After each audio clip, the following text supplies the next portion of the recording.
जी बिस्मिल्लाहिर्रहमानिर्रहीम। आज हम डिस्कवरी ऑफ न्यूट्रॉन और उसकी प्रॉपर्टीज़ के बारे में जानकारी हासिल करने की भरपूर कोशिश करेंगे ताकि हम लोग इससे इस्तिफादा हासिल कर सकें। अब न्यूट्रॉन से पहले ना एक छोटा सा पैराग्राफ है जो एमसीक्यू के लिए बहुत ज़्यादा हमारे लिए क्या होना है, हेल्पफुल होना है। उसमें देखें, proton and electron was discovered in 1886। MCQ base है इसलिए बता रहा हूँ, पढ़ के सुना रहा हूँ। And their properties were completely determined till 1895। 1886 में प्रोटॉन और इलेक्ट्रॉन तो डिस्कवर हो गए थे, लेकिन न्यूट्रॉन डिस्कवर नहीं हुए थे और उसकी प्रॉपर्टीज भी हमने 1886 तक पूरी 1895 तक पढ़ ली थी। It is very strange to know that in 1932 it was thought that an atom was composed of only electrons and proton। कि ये सोचा गया सबसे पहले कि इसमें सिर्फ इलेक्ट्रॉन्स होते हैं और क्या होते हैं, सिर्फ प्रोटॉन्स होते हैं। अब इलेक्ट्रॉन्स और प्रोटॉन की बुनियाद पर बाकी सारी प्रॉपर्टीज का अपना मुहासबा करना शुरू किया गया। रदरफोर्ड ने क्या कहा, रदरफोर्ड प्रिडिक्टेड, इसने प्रिडिक्शन दी 1920 में that some kind of neutral particles having mass equal to that of proton must be present in an atom because he notice that, उसने कहा कि न्यूक्लियस के अंदर ऐसा मास भी मौजूद होना बनता है जिसका मैस, ऐसी चीज मौजूद होनी बनती है जिसका मैस प्रोटॉन के बराबर है लेकिन चार्ज उसके ऊपर नहीं है। ठीक है, he notice that atomic message of atom could not be explain. इसने एक्सप्लेन किया कि आप मैस को कभी एक्सप्लेन ही नहीं कर सकते। क्यों? If it were suppose that atom have only electron and proton, अगर आप ये जानो कि इसके अंदर इलेक्ट्रॉन और प्रोटॉन है, न्यूट्रॉन नहीं है, तो हम मैस एक्सप्लेन ही नहीं कर सकते। जो बाद में पता चला कि मैस किसके बराबर होता है, बताइएगा, मैस किसके बराबर होता है, number of protons plus number of neutron के सम के बराबर होता है, जो अब हमें जानकारी हासिल हुई है। अब Chadwick discovered neutron in 1932 and he was awarded Nobel prize in 1935 in physics. Physics में ये एक्सपेरिमेंट होते हैं बेसिकली, तो इसलिए 1935 में इन्हें फिजिक्स में नोबेल प्राइज से नवाजा गया। ठीक हो गया। और कब इसने चैडविक ने डिस्कवर किया? 1932 में। Very very important MCQ, who discovered neutron? Chadwick. How discovered neutron, वो पढ़े। ठीक है, वो अब हम पढ़ेंगे ताकि हमें ये पता चल सके कि न्यूट्रॉन कैसे डिस्कवर हुए, किस तरह इनकी जो है ना वो सारा सिलसिला जो है वो बनाया गया और इसकी प्रॉपर्टीज वगैरह हम लोग इसे जानकारी हासिल करेंगे। लीजिए, तो अब हम लोग चलने लगे हैं डिस्कवरी ऑफ न्यूट्रॉन की तरफ कि ये कैसे डिस्कवर हुआ।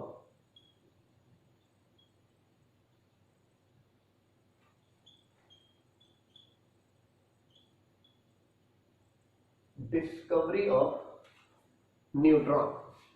ठीक है, न्यूट्रॉन की डिस्कवरी। ठीक, अब सुनिएगा। अब इसमें हम सबसे पहले एक्सपेरिमेंट पढ़ने लगे हैं कि हमने कौन सा एक्सपेरिमेंट किस तरह से किया ताकि ये वाला जो है वो डिस्कवर किया जा सके। A stream या beam of alpha particles produced from a polonium source which is radioactive in nature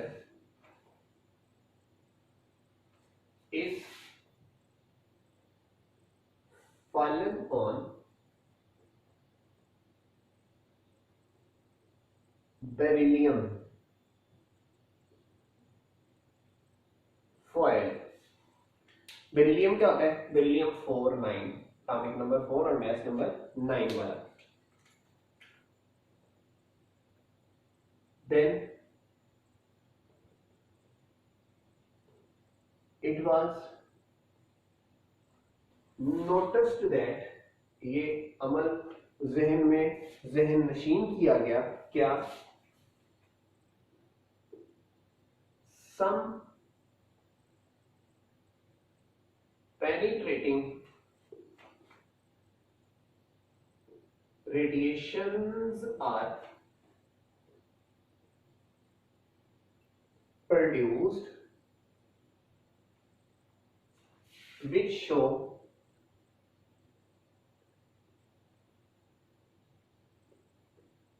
no charge on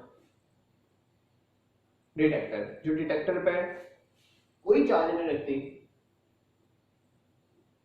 hence called neutrons due to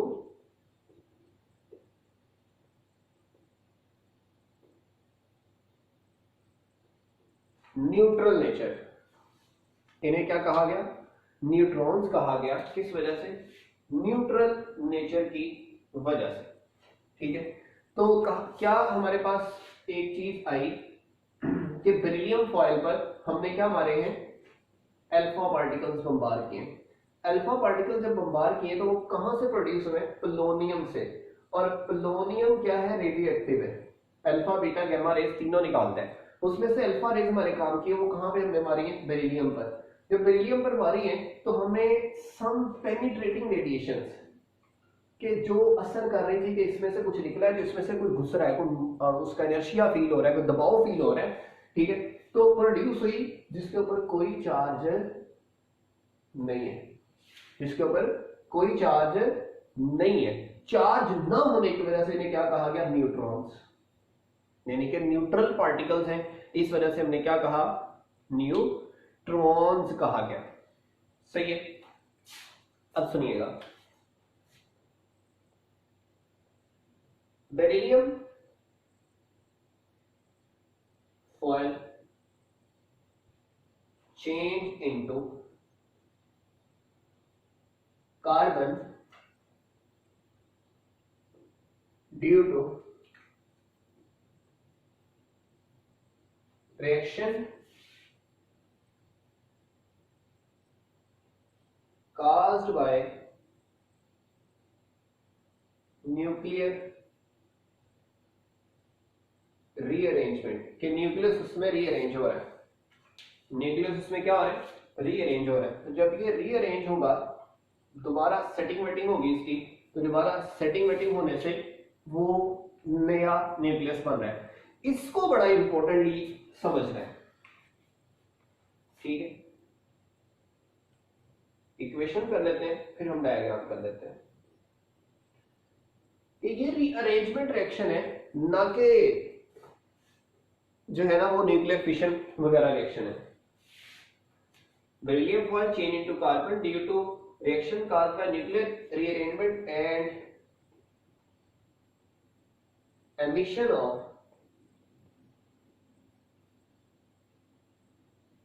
extra neutron. जो न्यूट्रॉन उसमें से एक्स्ट्रा था वो क्या हो जाता है? एमिट हो जाता है।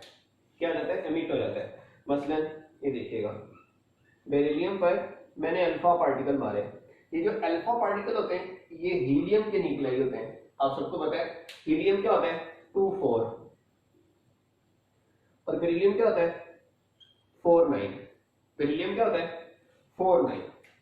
ठीक है, ये कार्बन और ये हमारे पास साथ में न्यूट्रॉन रिलीज हुआ। अब सुनिएगा, ये कार्बन है, ये होता है 6 12। ये क्या होता है?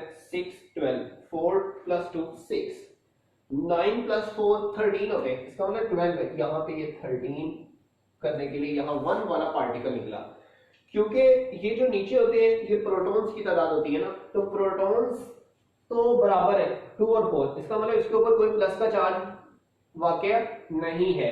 और यहाँ 9 और 4 13 होते हैं, 12 और 1 भी 13 हुए। तो यहाँ पे जो एक्स्ट्रा पार्टिकल निकला है ना, इसका नाम क्या रखा हुआ है? न्यूट्रॉन। इसका नाम क्या रखा हुआ है? न्यूट्रॉन। और यहाँ पे न्यूक्लियर रीअरेंजमेंट हुई है, कोई फिशन वगैरह और फ्यूजन वगैरह नहीं हुई। तो इसलिए याद रखना है कि ये रिएक्शन कोई न्यूक्लियर रिएक्शन नहीं है, सिर्फ न्यूक्लियसेस आपस में कोलाइड करके अपने आप को रीअरेंज किया, रीअरेंज करके रिशफल करके एक न्यूट्रॉन उसमें से निकाल के एक नया न्यूक्लियस तैयार कर दिया। ठीक है, फ्यूजन टाइप का ये रिएक्शन है। अच्छा, अब इसकी डायग्राम में देखें, एक्सप्लेनेशन में देखें कि हमने वो वाले रेडिएशन रिलीज कैसे करनी है। तो सबसे पहले वो पोलोनियम सोर्स जो है वो हम लोग एक जैकेट के अंदर रखते हैं ताकि वो अमिट हो तो हमारे टारगेट की तरफ सिर्फ जो है ना वो गामजन हो, ना कि हर तरफ को वो घूमे। ठीक है, यहां पर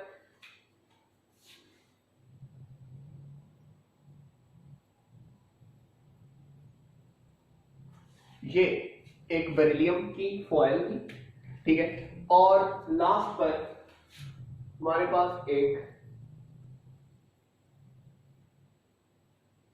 डिटेक्टर था जिसकी यूज हुई है 0 1 2 3 4 5 6 7 एंड सो ऑन, ऐसे चलती जाती है। ठीक है, उसके मुताबिक हमने डिटेक्शन चेक करनी होती है कि इसके ऊपर चार्ज वगैरह कितना आया है या कौन सी चीज कितने चार्ज वाली पैदा हुई है। अब जरा सुनिएगा, यहां पर एक सोर्स रखा हुआ है जो रेडिएशन एमिट करता है। किसमें रखा हुआ है? ये वाली जो है ना आपके पास, ये जैकेट है।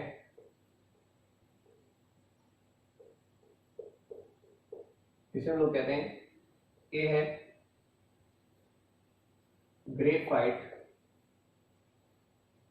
जैकेट। जैसे फायर करने के लिए, शूट करने के लिए वो उसका सहारा लिया जाता है ना गन का, उसमें जैकेट होता है, हॉल वगैरह ये वो सारा कुछ होता है, उसमें से बारूद वगैरह निकलता है। ऐसे ये जैकेट है जिसमें से वो रेडिएशंस क्या होनी है, एमिट होनी है। अच्छा, फिर ये वाली चीज क्या है?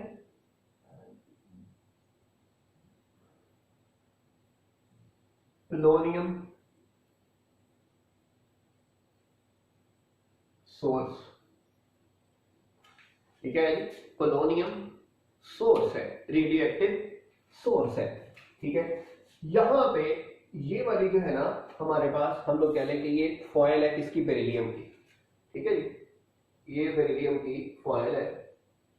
फॉयल का मतलब होता है बारीक तह, बारीक लेयर, बारीक परत, जो मर्जी आप कह लें, स्ट्रक्चर कह लें, दीवार कह लें, कागज नुमा कह लें, वो चीज इसमें से हमने गुजारने अल्फा पार्टिकल। अब यहां पे देखिएगा, इधर से प्रोड्यूस होते हैं अल्फा पार्टिकल।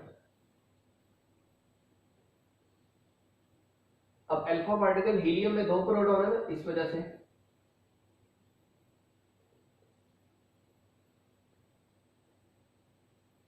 प्लस के 2 चार्जेस,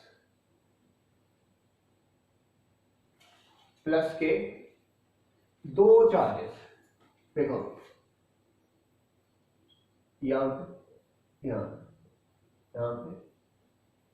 पे, इधर से। ठीक है, इन्हें हम लोग कहते हैं these are called what, alpha particles. ठीक है, ये क्या है, अल्फा पार्टिकल्स है। और ये वाली क्या है, ये बेरिलियम फॉयल है। फॉयल मतलब बारीक सा परत, तह। ठीक है, बेरिलियम की बनी हुई ये फॉयल है। अच्छा, अब इसमें जब ये टकराई, जब अल्फा पार्टिकल टकराए, तो यहां से ना कुछ पार्टिकल ऐसे निकले जिन्होंने, जो हम सपोज कर रहे हैं तो यहां पे पार्टिकल्स निकले जरूर है, इनके ऊपर चार्ज वगैरह कोई नहीं है। क्यों? डिटेक्टर की सुई 0 पे थी। ये देखो, this one is known as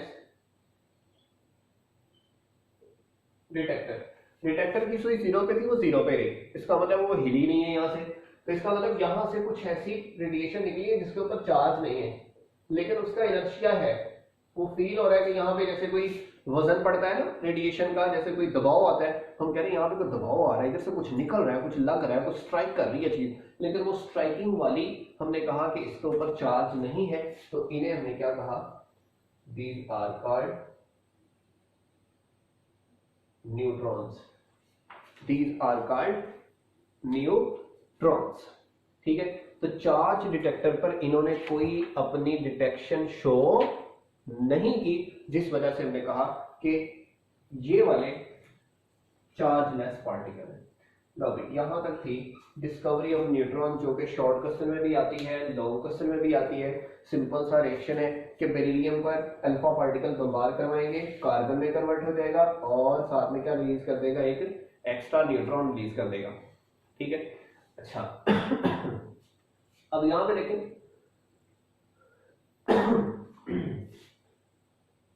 चंद इसकी प्रॉपर्टीज हैं।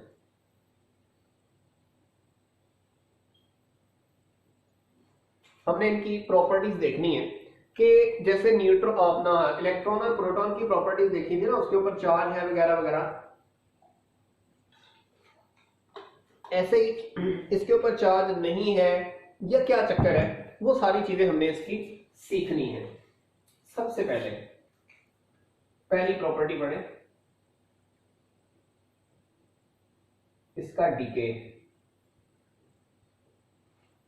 न्यूट्रॉन डीके, इसका डीके। अब सुनिएगा, न्यूट्रॉन when decay या decompose, it produce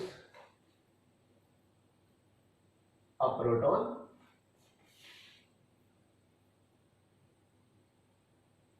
and electron and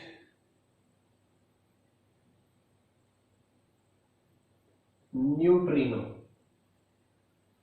Hence neutron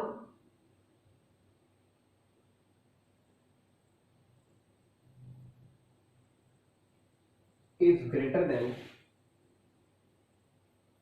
proton in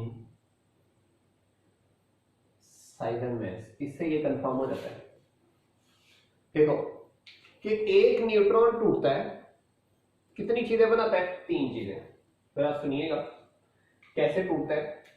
ये न्यूट्रॉन है 0 1, ये टूटा, ये न्यूट्रॉन सॉरी इसने बनाया प्रोटॉन +1 1, इसने बनाया इलेक्ट्रॉन -1 0 और इसने बनाया न्यूट्रिनो 0 0। यानी कि उसे आप इलेक्ट्रॉन से भी शो कर सकते हैं, न्यूट्रिनो से भी शो कर सकते हैं। देखिएगा +1 और -1 0 हो गए और इधर भी क्या है 0, इधर ऊपर 1 है 0 और 0। ठीक है, अब ये जो है ना ये न्यूट्रिनो है। अगर मैं बात करना चाहूं, this one is called but proton, this one is called is but electron, और ये क्या है न्यूट्रिनो। अब ये न्यूट्रिनो अजीब चीज है, इसका मैस तो इलेक्ट्रॉन जितना है लेकिन इसके ऊपर चार्ज नहीं है, बस यही फर्क है।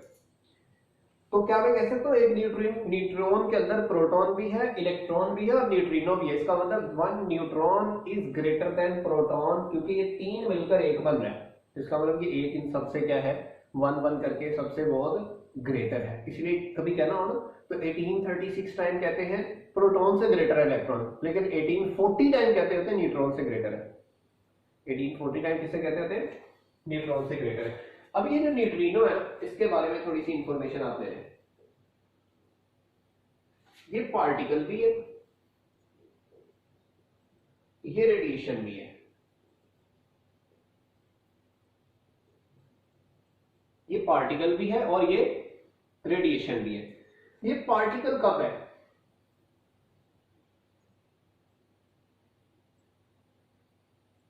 जब प्रेजेंट हो किसमें, न्यूक्लियस में। ये रेडिएशन कब है,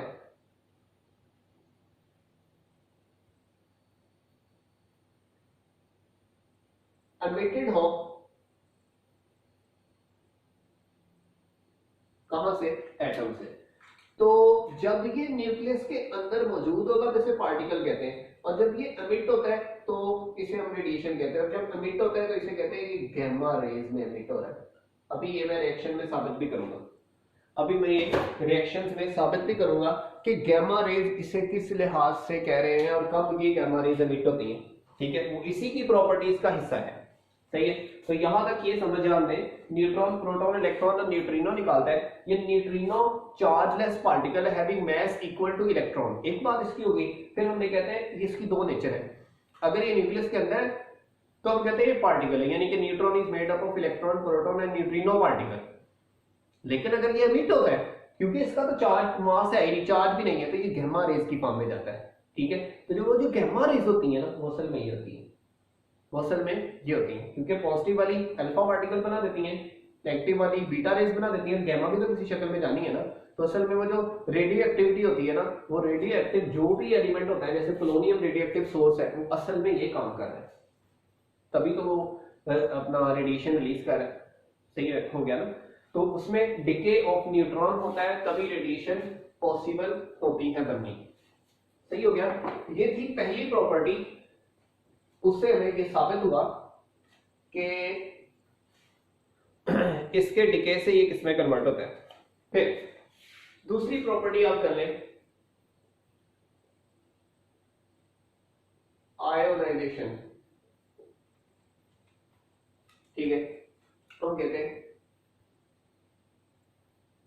it can't ionize any gas due to being a neutral particle। Neutral particle होने के नाते ये किसी को भी आयोनाइज कर ही नहीं सकता, क्योंकि इसके ऊपर खुद में ऊपर चार्ज नहीं है, तो ये किसी को क्या चार्जफुल बनाएगा। तीसरी बात, पेनिट्रेशन पावर, किसी चीज में धंस जाने की पावर, गुजर जाने की पावर, तो हम कहते हैं it have maximum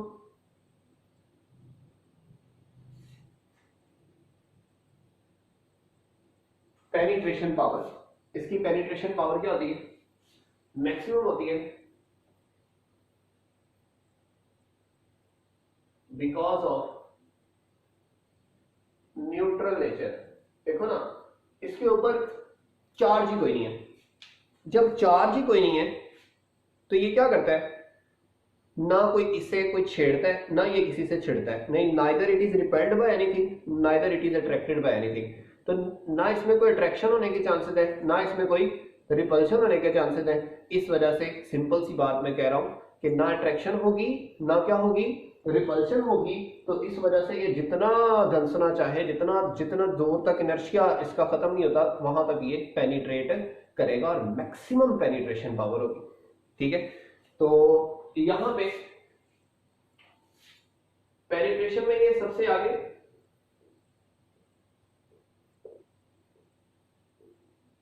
emission of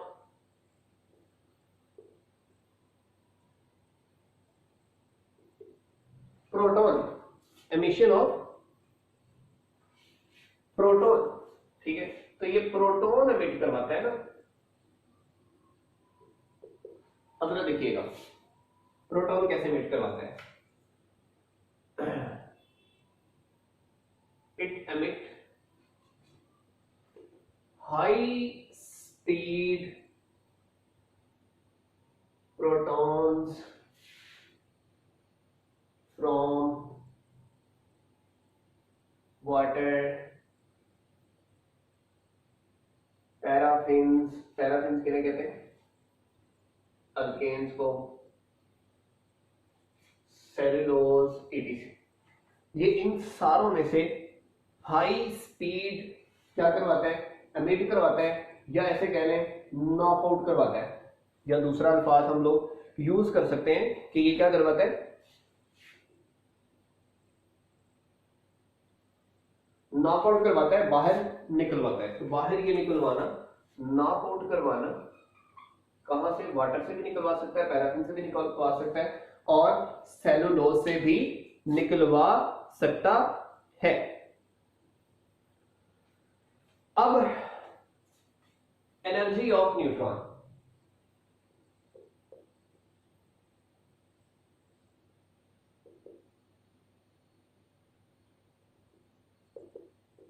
energy of neutron, ठीक है, हाई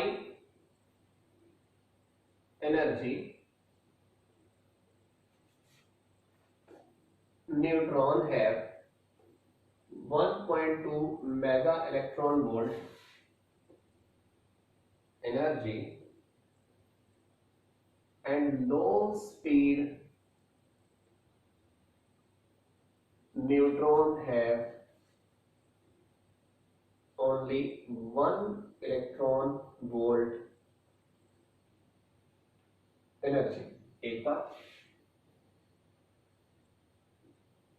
जो हम लोग कहते हैं कि जिसकी एनर्जी कम है या स्लो न्यूट्रॉन कहते हैं, ठीक है, तो हम कहते हैं slow neutrons are more effective as compare to fast neutrons इन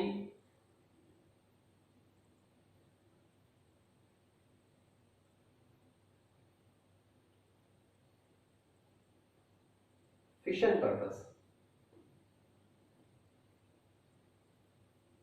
कि जब फिशन रिएक्शन होता है ना, उसके लिए स्लो मोर रिएक्टिव होता है। एक हाई एनर्जी, इसको आप सिंपल कह लो फास्ट, फास्ट के पास एनर्जी कितनी होती है 1.2 मेगा इलेक्ट्रॉन वोल्ट, और एक होता है लो एनर्जी लो स्पीड या स्लो कह लो, स्लो के पास सिर्फ 1 इलेक्ट्रॉन वोल्ट एनर्जी होती है, ठीक है। और हम कह रहे हैं जो स्लो वाला है वो क्या होता है, इफेक्टिव होता है। कैसे, अब इस बात को समझना है। फिशन ये करवाते हैं कैसे, मसलन हमारे पास ये कोई न्यूक्लियस है, ऐसे करके ये कोई न्यूक्लियस है।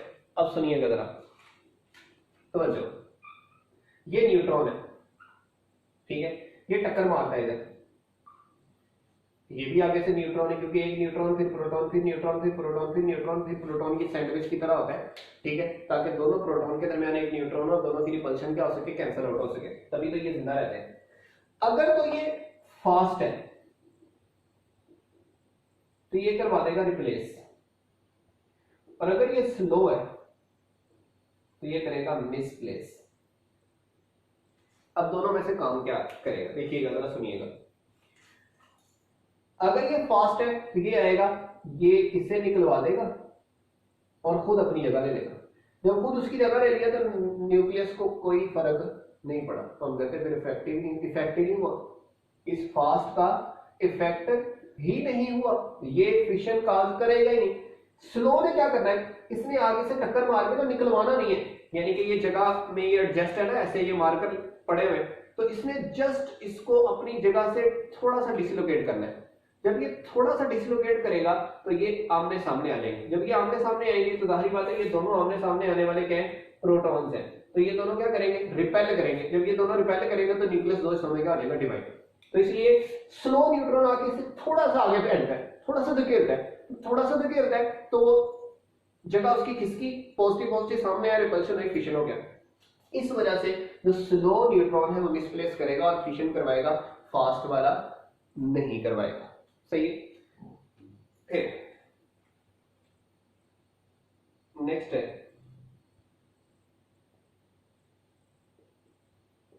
Projectiles.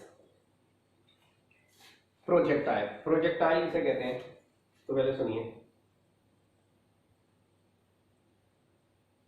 a chargeless particle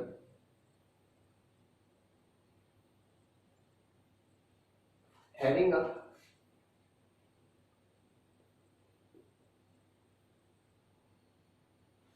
specific mass, एक चार्जलेस पार्टिकल है जिसका एक स्पेसिफिक यानी कि खास किस्म का मैस भी है, ठीक है, तो उसे हम लोग कहते हैं कि जिसका मैस भी हो और उसके ऊपर चार्ज भी ना हो, चार्ज भी ना हो और मैस भी हो, ऐसे को हम लोग क्या कहते हैं, a chargeless particle having a specific mass and can cause a nuclear reaction, जो क्या काज कर सके, न्यूक्लियर रिएक्शन काज कर सके, यानी कि उसकी वजह से क्या हो जाए, न्यूक्लियर रिएक्शन हो जाए, इज कॉल्ड प्रोजेक्टाइल। इसे हम लोग क्या कहते हैं, प्रोजेक्टाइल कहते हैं। ठीक है, अब प्रोजेक्टाइल हमें समझ आ गया कि जो न्यूक्लियर रिएक्शन करवा सके, जो क्या करवा सके, न्यूक्लियर रिएक्शन करवा सके। ओके, अब ये न्यूक्लियर रिएक्शन करवाने वाले को, जैसे हम लोग कहते हैं बम चलाना है कोई, ठीक है, बम चलाना है, उसके लिए कोई ट्रिगर चाहिए ना, कोई बटन चाहिए, तो वो जो बटन होता है ये असल में न्यूट्रॉन जब आता है, जैसे उसके ऊपर टकराता है तो उसमें अंदर फिशन करवा देता है, तो ये आएगा तो फिशन होना है या फ्यूजन होना है, जो भी होना है, तो ये आकर रिएक्शन करवाता है, इस वजह से इसे कहते हैं ये प्रोजेक्टाइल है। यानी कि प्रोजेक्टाइल किसे कहते हैं, जो आए और किसी भी न्यूक्लियस में हलचल मचा के उसके अंदर रिएक्शन करवा दे, उसे हम प्रोजेक्टाइल कहते हैं। और ऐसी मोशन को आप फिजिक्स में जाके प्रोजेक्टाइल मोशन और ये वो इस तरह की चीजें पढ़ेंगे, वो जो मिसाइल गिराने का जो है वो एंगल होता है वगैरह वगैरह वगैरह, ऐसी चीजें पढ़ेंगे। अब प्रोजेक्टाइल के दौरान दो किस्म के हमारे पास सिलसिले हैं, एक है fast neutron as a projectile, ठीक है, और एक है slow neutron as a projectile. पहले प्रोजेक्टाइल में फास्ट न्यूट्रॉन का चक्कर पढ़ लेते हैं, फिर प्रोजेक्टाइल में स्लो न्यूट्रॉन का चक्कर पढ़ लेते हैं। ठीक हो गया। अब इसमें देखिएगा, हम कहते हैं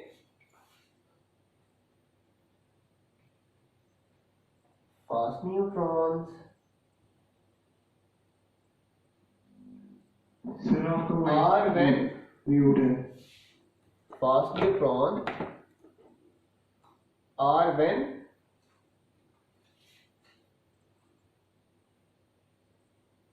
bombard on neutron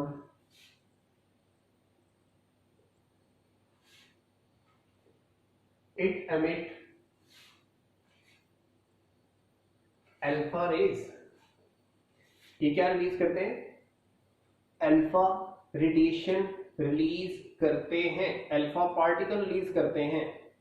ठीक है, देखिएगा कैसे, ये देखो, ये न्यूट्रॉन है 01, ये नाइट्रोजन पे अटैक हुआ 714, ये क्या बनाता है, बोरॉन और साथ में अल्फा पार्टिकल, ये होता है 2 4 और ये होता है 5 11। ठीक है, 5 11। अब सुनिएगा, यहां पे ये कौन है, अल्फा पार्टिकल। अब अल्फा पार्टिकल हमारे इतने काम का नहीं है, और ये वाला फास्ट न्यूट्रॉन है, स्लो वाला चक्कर नहीं है। फास्ट न्यूट्रॉन आता है, इसे टकराता है और इसकी फिशन करवा के इसमें कन्वर्ट कर देता है बोरॉन में और हीलियम में, और निकलता गया अल्फा पार्टिकल। और अगर यही स्लो न्यूट्रॉन होता, यानी कि एक तो हम कह रहे हैं कि फास्ट जो है वो फिशन कम करवाता है, हमने यहां पे जैसे कहा है, ठीक है, कि यहां पे मोर इफेक्टिव है, ज्यादा फायदा स्लो का है, कम फायदा फास्ट का है, वो तो फिशन के दौरान हो गया। अब इसमें क्या फायदा है वो सुनिएगा, slow neutron is when fallen on, किसके ऊपर हम इसे गिराते हैं, हम लोग इसको गिराते हैं जिंक के ऊपर। किसके ऊपर गिराते हैं,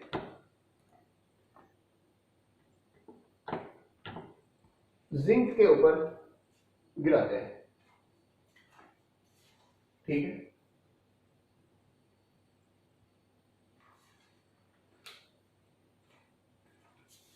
slow neutron is when bombard on copper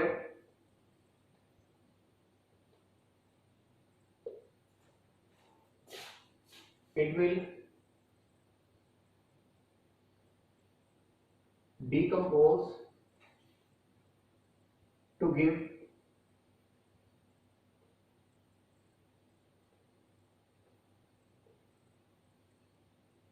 gamma rays and mass is increased by 1 degree. मतलब समझे इसका, देखिएगा ये कॉपर, मैंने इसके ऊपर न्यूट्रॉन मारा, ये कॉपर 29 है, कॉपर 29 रहा और इसका मैस होता है 65। ठीक है, 65 में जब एक ऐड हुआ तो ये क्या बन गया 66, लेकिन साथ में क्या निकला गैमा रेस, साथ में क्या निकली गैमा रेस। अब ये बात यहाँ पे मैंने की थी, जब न्यूट्रॉन टूटता है, मैं ये लिखा रहने देता हूँ ताकि आप लोगों को मैं यहाँ से कंफर्मेशन दे सकूँ कि जो मैं कह रहा हूँ वो असल में ये बात थी जो हम लोग जानना चाह रहे थे। देखो असल में मैंने न्यूट्रॉन मारा, ओके न्यूट्रॉन मार दिया, न्यूट्रॉन फेंका, न्यूट्रॉन जब इसमें फेंका स्लो वाला, वो उसमें जाके एडजस्ट हो गया, एब्जॉर्ब हो गया। जब उसमें एब्जॉर्ब हो गया जाके, तो जाहिर बात है उसका मैस उसमें क्या हो गया, ऐड हो गया अगले में। तो देखो 65 प्लस 1 कितना हो गया 66, लेकिन एटॉमिक नंबर पे तो कोई असर नहीं ना पड़ा, और एलिमेंट तो एटॉमिक नंबर से पहचाने जाते हैं, मैस से तो उसका कोई लेना देना है ही नहीं। ठीक है, अच्छा ये 66 हो गया। अब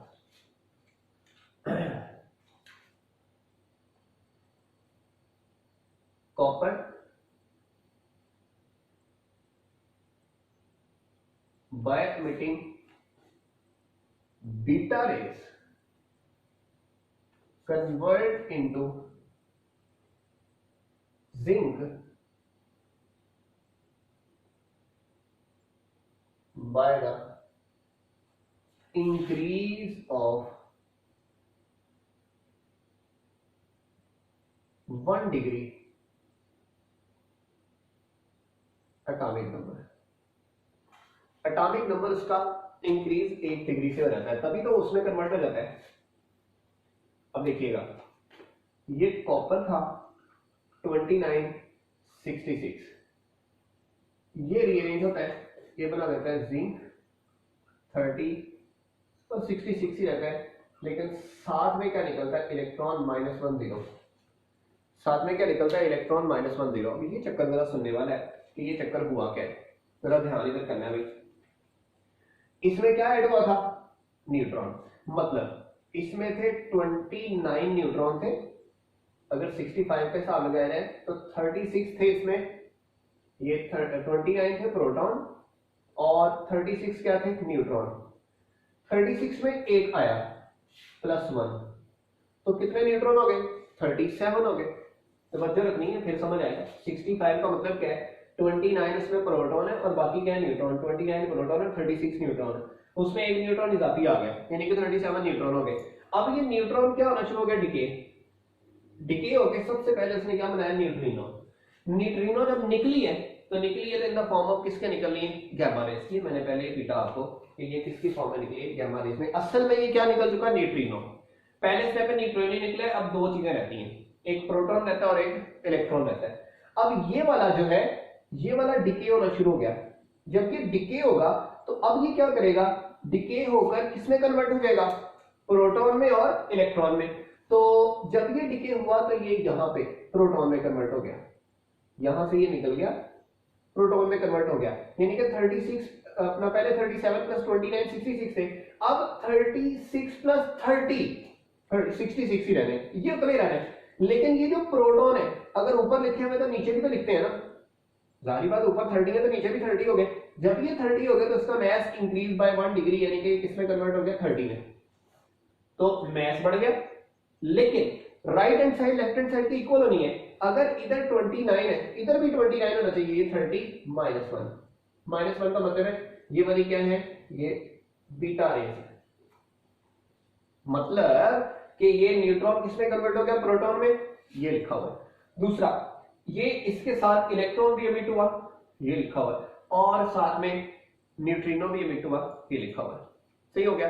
ये थी हमारी डिकम्पोजिशन या डिके ऑफ न्यूट्रॉन की कहानी। लेकिन इस कहानी में एक शॉर्ट क्वेश्चन है बड़ा काम का, कि जो हीलियम है अल्फा पार्टिकल ही किसी काम के नहीं हमारे, लेकिन ये जो अपना है ना बीटा रेस, ये बड़ी अपना गैमा रेस, ये बड़ी काम की है।